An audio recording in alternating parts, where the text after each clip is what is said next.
Assalamualaikum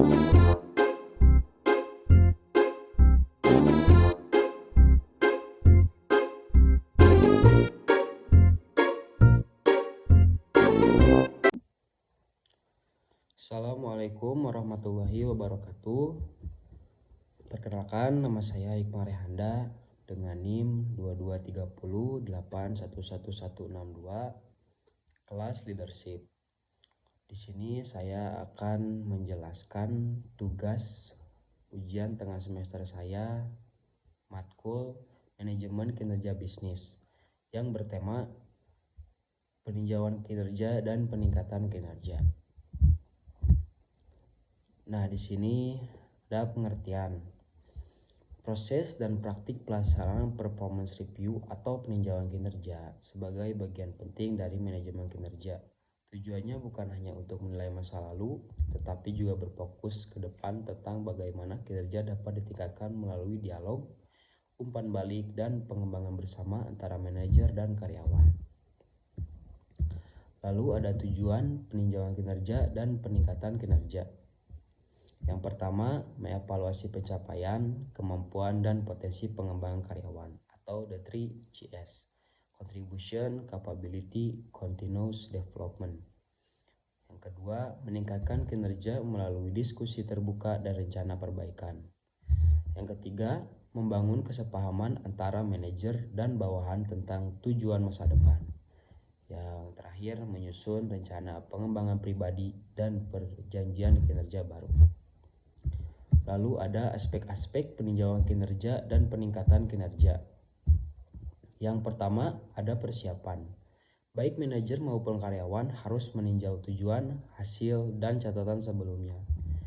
Yang kedua, kriteria penilaian meliputi pencapaian tujuan, perilaku kerja, dan efektivitas sehari-hari.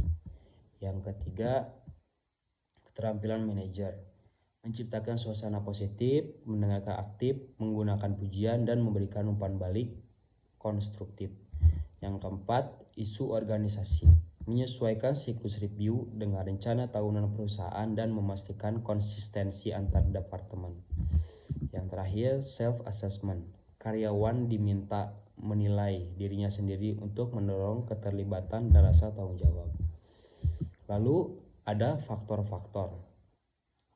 Gaya kepemimpinan.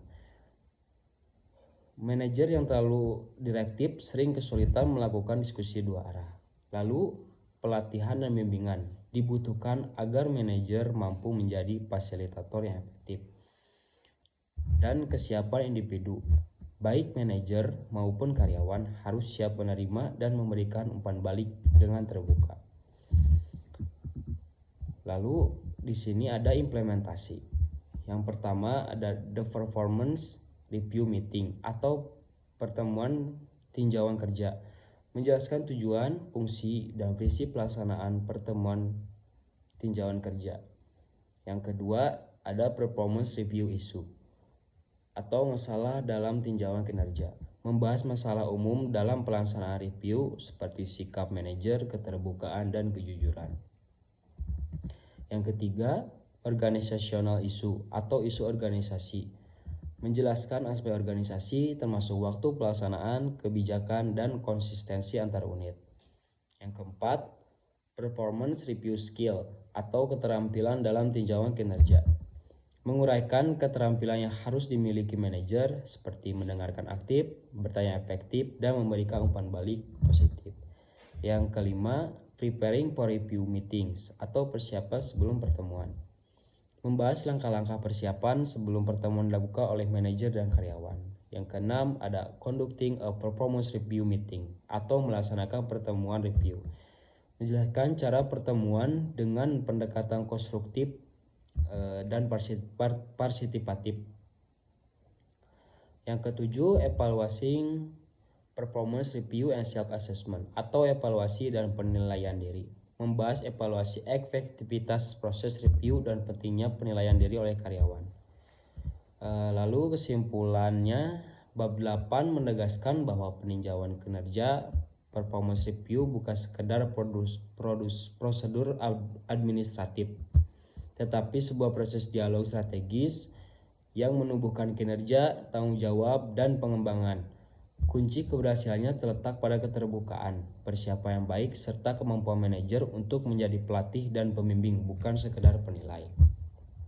Pengertiannya, Armstrong menegaskan bahwa peningkatan kinerja merupakan tanggung jawab manajemen secara keseluruhan, bukan hanya bagian HR, dan harus dilakukan secara sistematis melalui diagnosis, tindakan perbaikan, dukungan, dan pemantauan berkelanjutan.